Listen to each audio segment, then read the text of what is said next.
Tati, mă las să urc pe turnul cel înalt? Dacă dorești să faci acest lucru, Contele Dracula își va face apariția și o să-ți ceară să-i devii ucenic.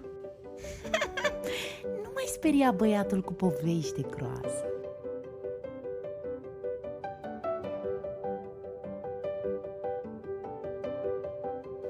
Trei bilete, vă rog.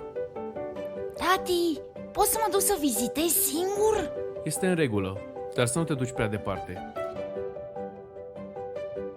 Trebuie să urc în turn. Cine este acolo? Cum îndrăznești să mă deranjezi?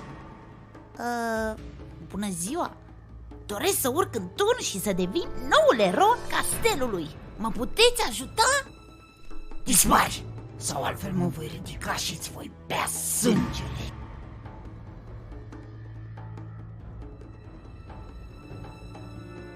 Mereu este nevoie de o lumină puternică pentru a face drum eroilor.